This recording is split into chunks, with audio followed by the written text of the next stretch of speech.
Hey, what's up? It's real Jordan Diddy. I'm here in LA. Diddy is in England and Gigi Perez is in South Florida. All right, we're all here. Gigi, how are you?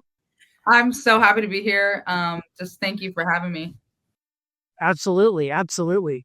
And you're here and you got the guitars behind you. I didn't see. Did you have a guitar deal? Are you like a guitar influencer? Do you have somebody singing guitars, or you just what you get?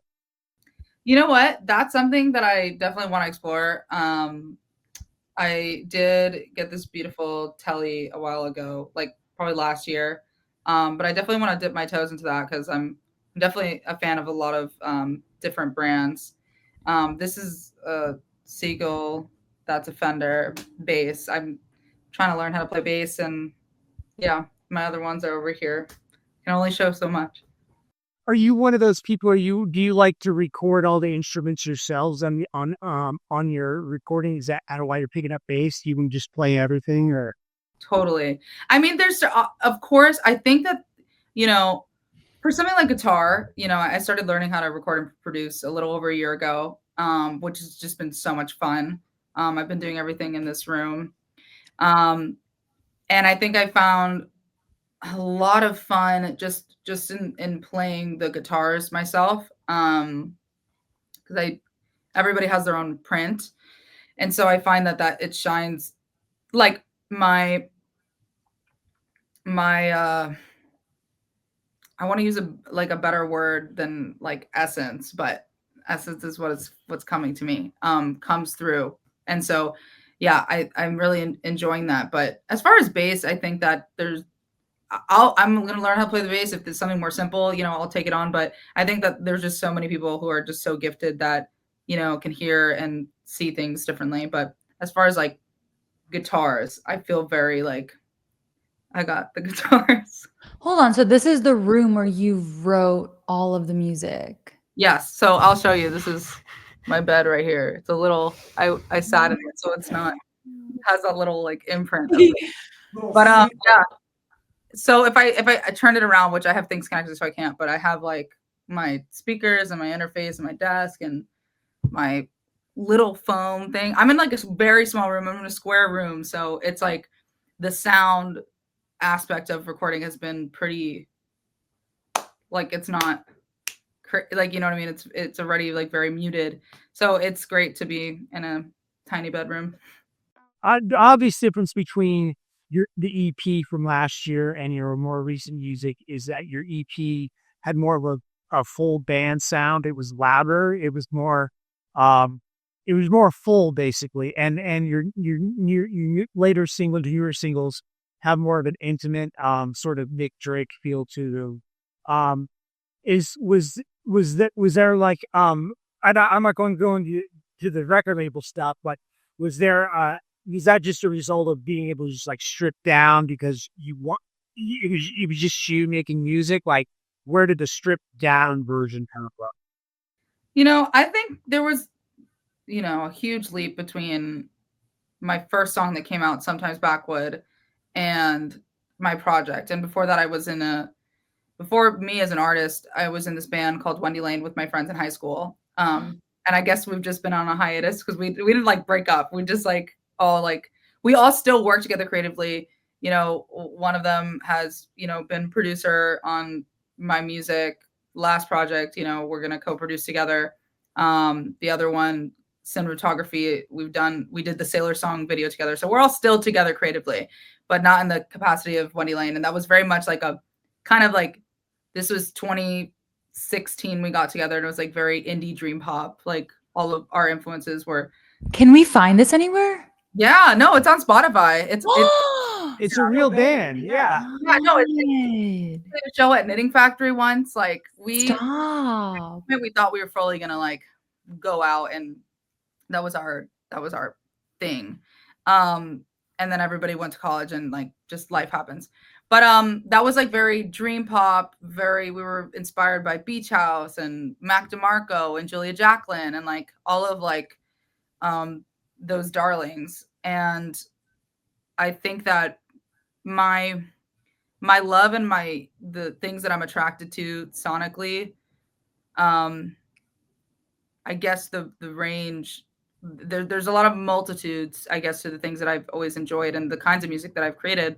But when it came to making this music now, you know, I think it was informed by a lot of different things. One of them being that I was just moving back home, and I felt for a certain period of time that I wasn't really creatively excited, and I found that being being someone that was just selecting sounds and like putting an idea across versus being the person who was doing it, because I did have experience making demos for myself and all that kind of stuff, so I've been in Ableton and all that kind of stuff, but I wasn't fully there. The floor like opened up for it because I had nothing going on now, you know, and being released. So I was just allowed the time to really dig into recording and producing. And so I didn't really know what it was going to be, because I have a lot of demos, and they're like, I think that there's like this sound that's I'm still discovering, that I've been discovering through Normalcy and Please Be Rude and Fable and Sailor Song. So this is more of like a new thing, but then there's so many other songs underneath it in the discovery that are much bigger and like cinematic or experimental, electronic, you know, like random house beats, like just so many different things going on that I've just explored. And then now here's like the songwriting and the things that I'm like really intrigued by, and the topics and all that kind of stuff that's informing this very guitar centered thing. Cause I think that from sometimes, that was just a voice memo that I put up, which it's crazy to think about. And then I dove into like a fully fleshed out thing. I think it was a very drastic thing. And I think it was really important because I got to do it that way and do it with people that I loved. But then kind of turning back around and being like, I think that there's a middle, because I think that what's making me really excited is textures and the textures of guitar, you know. And I also really like synths and stuff and those like more weird sounds. Who's guitar playing do you admire, or who do you listen to? You kind of wanted to have the sound like that.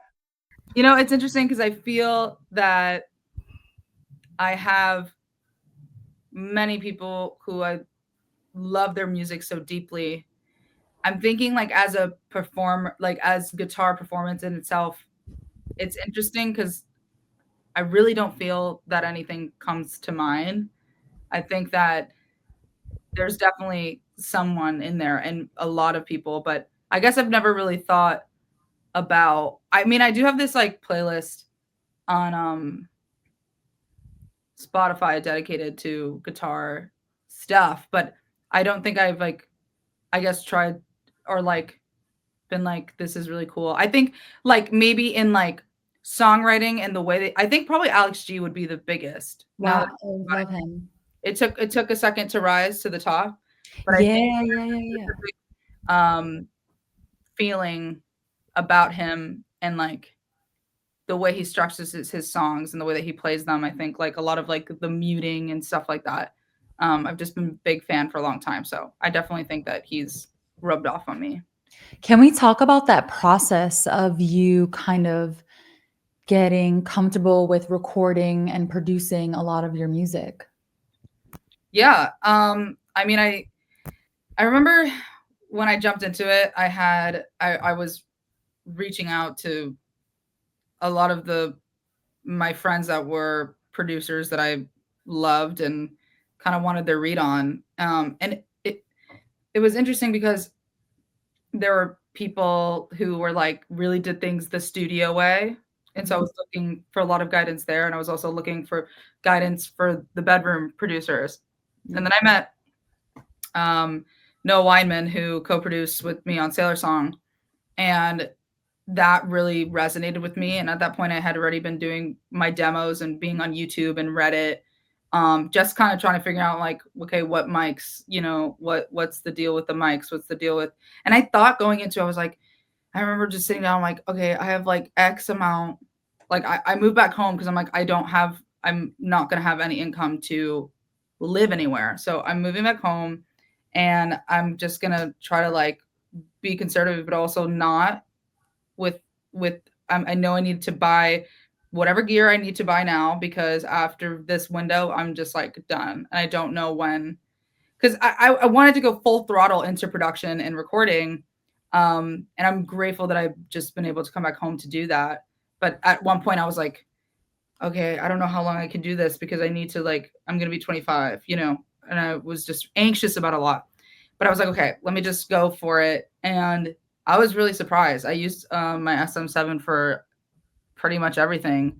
Um, and, I got the Apollo Twin and like all those like essential things, but it's like the keyboard that I use for everything is this, you know what I mean? Wow. I do everything, and I don't have space to put a whole, the bigger one in my room. And so a lot of it came from like, I guess, survival instinct and free plugins. And there's just like one plugin I really love, SynthSurge, that's free, and I found a lot of really cool things in there. So I think a lot of it was just experimenting and like finding that I didn't need to buy the things that I thought I needed to buy, because I was like talking to my friend, I was like, oh, do I need to get this physical hardware in my desk? And Well, I'm just saying you can go crazy. I'm a photographer, video person, and it's the same deal where there's so much equipment to that can help maybe improve my videos or whatever. And you just get bogged down with getting the right things. And really, that's just I found with camera stuff, especially to get something that's good, that's usable, and let it come out. But I don't know if that really applies to music, but. no, 100%. Because I mean, I think about like, what do I have? Like, from looking around, I have what I need.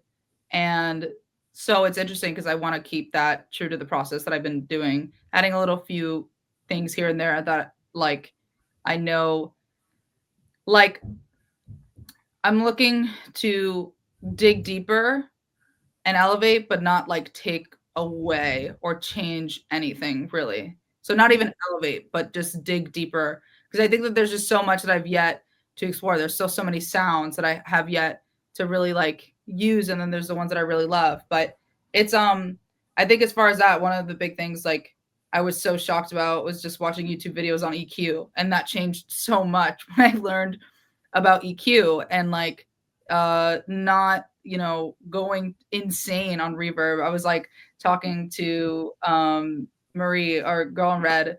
We were talking about like our early demos when we first started producing, and like the reverb curse, and like using so much reverb on everything, and like it sounds so far away. Because I was showing her like one of the first songs I made, and then she sent me one back, and it's just like funny to think about like kind of like your concepts, like what, like as a new producer you gravitate towards. And I also find this with my friend Aiden as well. Like we all have like that reverb thing. So I think just learning how to control um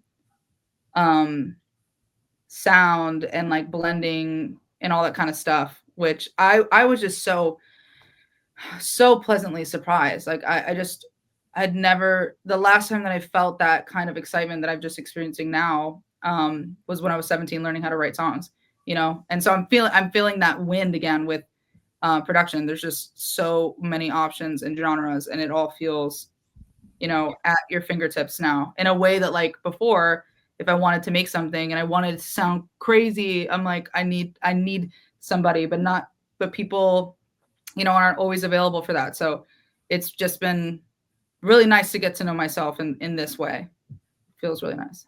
Yeah. We went pretty deep into the equipment stuff, but no, it's great. That's what we think. We're not here to ask like, stock music journalist questions, but this is the first show of 2025. You're one of the breakout stars of last year. Which is really cool because you have your own terms of your own sound. You didn't do it with like hyper pop or something. But you could have done hyper pop or maybe. I have some hyper pop tunes ready to go. Blow out, bro. Yeah, bro. Yeah, blow out the bass. Blow out the bass. No, but so when I'm not going to do the whole like construction of the song, but what was the build up of it being successful? Did it feel sudden or did it feel gradual to you? What was it? What has been the mentally, what has been the voyage of the success of Sing for Song? I think in my head it was whether or not what was happening on the outside, which I also feel was gradual in a way. I think part of that was, I had a song in 2021 do its thing, and I think that so much has changed in the landscape of music and in 4 years from when I was first signed, and then in those 3 years to now, that how people hold on to things and connect with them. What's the difference between something that's isolated in this specific literal link, or is it extending and those kinds of things. So when I saw it connecting, the number one thing, I was just happy that there were people that were really resonating with the story that I was sharing in that song and in that line, that kiss me on the mouth and love me like a sailor, like that. It was very sweet to me because I feel like I just wasn't expecting that. And I'm not in a sense of like I don't have direction or vision for my life. I just think that like after experiencing coming into the music space and having so many expectations, and I think a lot of those really just completely changed, and what I cared about changed. And at this time I was really caring about my biggest thing is just right now kind of just trying to reconstruct the way that I view the world, and like what is a worldview. And I grew up a very specific certain way, and now for some reason it's bubbling back to the surface. So those things are the things that matter to me, that I wasn't I was so happy and content with every one person that enjoyed the song, and not even just Sailor Song, everything before that. All of the releases that I had felt like huge, huge accomplishments to me, bigger than anything I'd done before. Please Be Rude is my biggest accomplishment because I learned how to do that. So I think that watching it slowly turn into something that it's become, I didn't see it coming. And I think that I kind of like tried to tread the line between um just enjoying it for what it is, enjoying it for what it is, connecting with others, and messaging and being at the live shows and getting to hear everybody's um story, the same way that like I've had mine in my bedroom. It's like those kinds of things really they take away that isolation aspect. So, I mean, it's just been really cool to see it turn into that, and also see it to turn into people starting to understand me as an artist. Is Sailor Song about a real person, or what's the inspiration? Yeah, no, it's real. It's definitely real. I think that it just drew from a place of being really, Hathaway. yeah, being in love. I know everybody wants to know about Anne Hathaway. I think it's like, imagine just seeing somebody who has like the ethereal energy of Anne Hathaway, and like how that would affect you. So, I mean, that's how I was feeling, and it rhymed, and there's Shakespeare and all that stuff. So I think it just like fit it perfectly. But the song is real. Can we talk about this girl that resembled Anne Hathaway? What do you what do you want to know? Can you tell us the story? I think that I just was going through this time of like being really in love, and like that kind of like passion and fervor that you have for someone, but you're also like, I think the most polarizing line, that I don't believe in God, but I believe that you're my savior, um, was so important to the story because it's why I wrote it. I think that I was really leaning on this person in that time in my life where I didn't have that. There's like this hole right now. You know, you grow up believing something, then you realize like, oh, I don't know, you know, and you go through life and you experience loss and it changes everything. And then there's like this beautiful beam of light in your life that you're like, I just want to run to that. And that's what it is, you know. Oh, the other thing I wanted to ask, and maybe you should about the illustrations for your cover art this year, the black and white. Did you do that, or did a friend do that, or tell us about that? Very interesting. Yeah, different. I did that. Yeah. Oh, it's cool. Cool. I love it. Yeah. Okay, visual arts. Yeah, I did that. I want to see maybe if I could find it, but there was like this early it was like so weird. It was like in that period of time, it might have been the same day, but I wrote this song called At the Beach Every Life, and I played at my live shows, but it's not out yet. And that was kind of the precursor to all of this music that involved the water, which Sailor Song it's so crazy because it was unintentional. I don't know why, if it was moving back and being in Florida and going to the beach more, but something that really drew me to the water and writing about it in bits and these themes. But I drew these two little characters, these two girls, and that was like, I have like the physical drawing of it, and that was before any of that stuff. And then it looks different than what they are now, like what they became. So it's kind of like, it's interesting to see, like, I made this at a time before I knew any of this or what I was going to do with it. And then I was like, I don't know what to do, because I also like don't feel like, I felt like my first project, even though like that cover is so cool, I just like didn't feel like I didn't feel like in this moment in my life that it reflected that, like, me being on the cover or something like that made me feel like the most myself. And I knew that I got into drawing in the past 3 years, and even though if they were little doodles, I did enjoy it, and I had, you know, an Instagram account where I was always posting my drawings and stuff. So I was like, why don't I just like make all this stuff? I don't have any money, like, you know what I mean? So let me just go with this thing. And it became like a whole sequence, and I started like changing the backgrounds around to the things, with these things are in the center of it. And now it's something that I love so much. And, you know, I've been like drawing them at shows, and I keep seeing people getting tattoos of these little characters. And I'm like, that's insane, you know? And it's so deeply honoring to know that something that was made could be affect and mean so much to somebody that they want to put that on their body.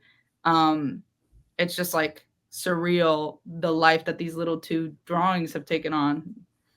I want to get to Coldplay. I've been dying to get to Coldplay. Oh, okay. That's what I was looking for. Yeah. On the real, like, what kind of characters like are we dealing with when we're touring with Coldplay? Oh, so I only did one show, but they were absolutely incredible, unbelievable. The whole team, I'll never forget. The stage manager was it was like, this sounds insane because it was one of my first shows as an artist. You know, I grew up doing theater all my life. Like, I was always on stage, but I mean, this is just, you can't go from doing a theater in high school to like a stadium. And then before that, like maybe like 6 shows in your life. Like, it was truly crazy. And I remember the offer came in on my birthday, and it was just like around the time, it was like, it had been like, I think a year or 2 years since my sister passed away. And it felt like a little like, I'll never forget seeing my birthday on it. I was like, thank you. I was like, this is crazy. Thank you, Celine.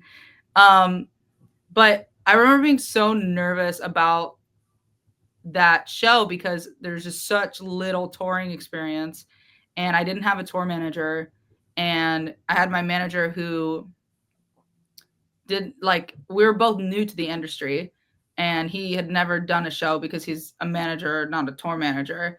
And I had my mom, because we, like, you know, we're going to go other places. We're like, okay, we can't do that. You know, it's just, everything's so expensive. And we went by ourselves, you know, and I played with my people from Wendy Lane from the first band that I was in, and we had only done one show at the Knitting Factory in Brooklyn, and then my other friend's band. And so it's like all college friends going to like open for Coldplay, and felt so deeply, deeply, deeply unequipped. And I remember the stress and the anxiety and arriving there and immediately like feeling at ease because they were so kind. And then I remember I saw actually one of my friends was touring with them from school, and it just felt like I remember having a conversation with her probably a year or two prior where we're like sitting in a cafe and we're like, yeah, we love music. We don't know what we're going to do. We don't know what we're doing at all. We're in music school, like, and this is really fun. But, you know, I think that a lot of artists go through that like period of just like, you don't know what that thing is going to be, or that thing that's going to really open you up to the next thing and really like walking in your purpose, even though that is a part of the journey and the purpose. And yeah, it was just like a very surreal time. And I remember meeting Chris Martin at the very end of it, because he was they had just finished their last show in America, and they were, I think, going to South America after that. So there was like kind of like a little party afterwards. And I remember just caught him right as he was going to leave. And I was like, oh, I don't know that I want to go up to him, but I'm like, I just need to say thank you. And so I went up to him as he was like about to walk out the door. And, you know, he like pulled me aside, and he'd been probably talking to people like the whole time. And I'll never forget how much that meant to me, you know, and I got to share with him the impact that Coldplay has had on me. And yeah, they're wonderful people, and touring with wonderful people makes, whether it's a show or a tour, it just makes the world of a difference in the experience. Now that you have this success, and you're on a major label again, do you, what's your mental state in terms of creating music? Do you feel like you're in the same spot you were 6 months ago? Where are you at right now in terms of your head and songwriting? You know, I've been traveling a bit since Sailor Song, and I've had moments of getting back to it. And I think, you know, making Fable was just so awesome because I was kind of like, okay, Sailor Song happened, but I'm like, I want to just be, I would like that exact thing. I was kind of like, I wonder how this will be. But I think, you know, a lot of things, as far as what's going on and, you know, my schedule have shifted, but at the center of it is this like intense need to write and to record. And like, I just got back home and I've been kind of glued to my computer, just making stuff, and it feels no different. And I'm going to finish my project here in my bedroom. And then maybe later throughout the year, see if, you know, I'm going to stay here or, you know, what's next. But I think that who you choose to be with, as far as labels or anybody that you work with, is really important to protecting your creative process. And I feel like so blessed to have had the experience prior to inform my new experience and what really matters. Because I feel like although things are shifting and, you know, my interests might change and sonically and all those kinds of things, there's something here that is not done that wants to come out and be complete. So I feel so creatively active, and like it was good to experience this year and then come back and just do the thing that I love most. Can we do, because when I listen to your music, I can't help but notice, or just like the songwriting, how much it shines, you know what I mean? The lyrics, things like that. Can we do a quick songwriting class with Gigi 101? Let's do it. How do you write a song? How do I write a song? You know, if we're going back to like the beginning, like it depends on who we're asking this to, who's the audience. But I think that when I first started, and this is, everybody's different, because I kind of like did a little bit of like songwriting classes before, like in school. Well, I did one workshop once, and I remember like brought in my song and they like completely ripped it apart. Which like fair, I was 15. I think the number one thing in Truly is that there isn't rules, and like what you love and what you listen to and the things that are in your heart will probably naturally inform how you write songs. And so I think for me, it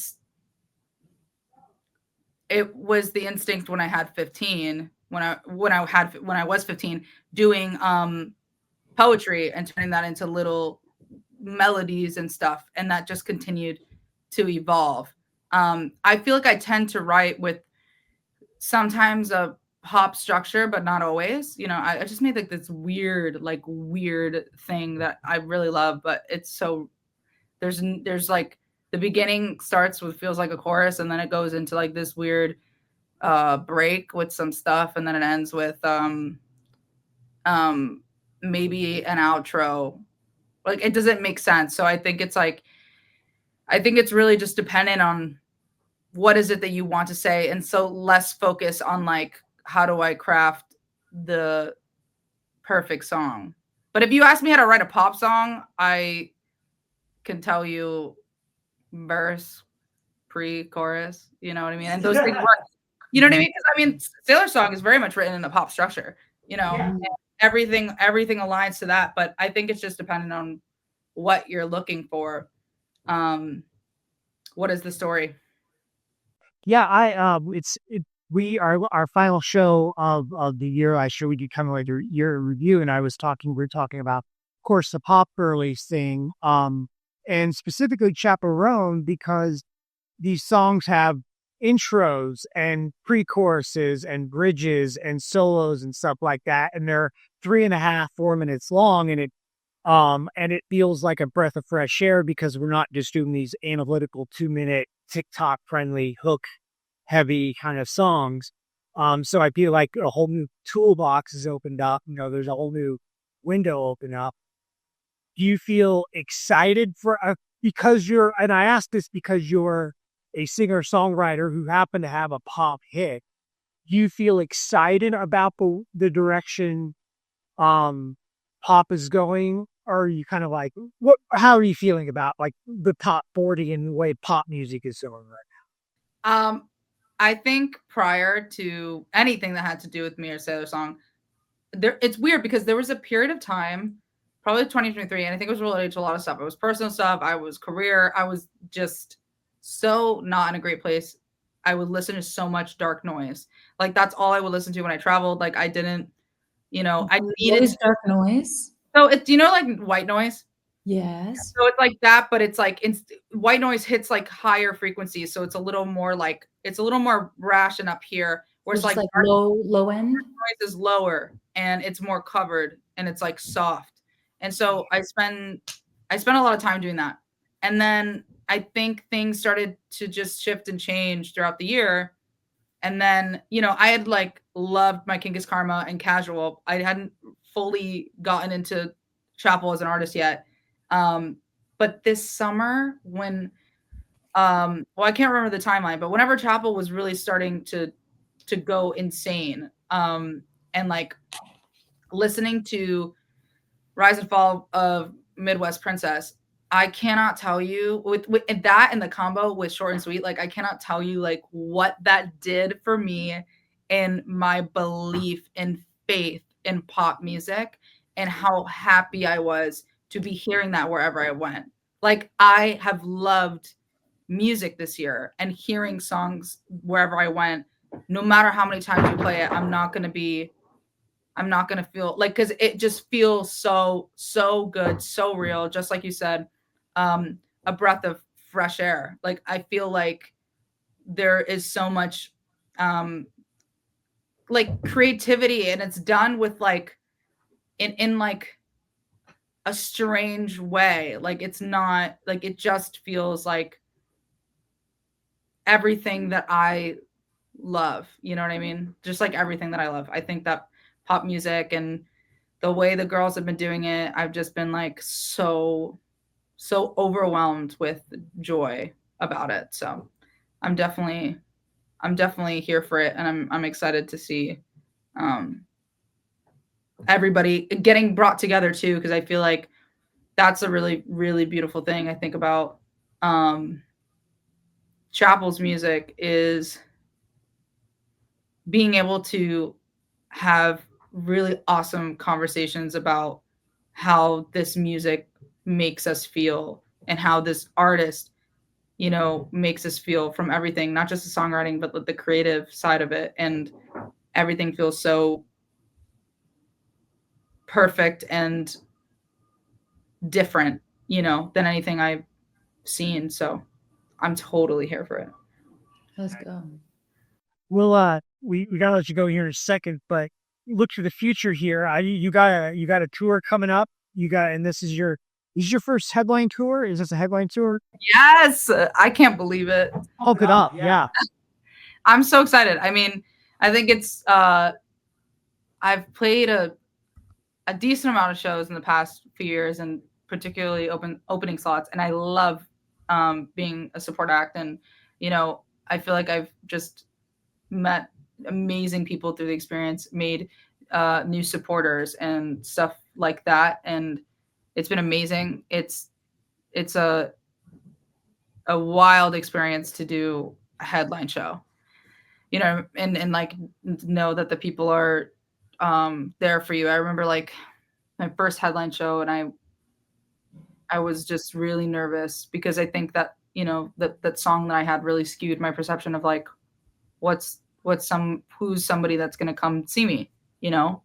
And I think that was a strange period. So to know I'm here, I've heard everything on the East Coast is sold out.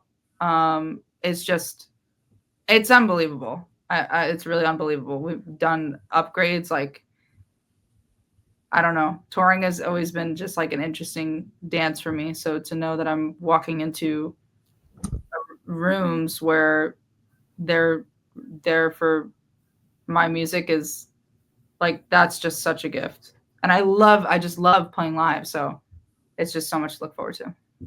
Thank you so much for being on the show. We look forward to whatever you have coming up. And yeah, we appreciate you being on. Well, thank you. That means so much to me. And just a quick side note on Nick Drake and Joni, I absolutely love them. And that, what I was talking about earlier, the Spotify playlist for the guitar stuff, I think the guitar playlist is called Teaching Your Sims How to Play Guitar. And one of them was a Nick Drake song. And then it's so weird because I was actually listening to A Case of You yesterday. It's been a minute since I really got into Joni again, and just being reminded of like that is amazing. So thanks for that. Absolutely. All right. See you later, Gigi. Thanks a lot. Thank you. Thanks so much. Bye, guys.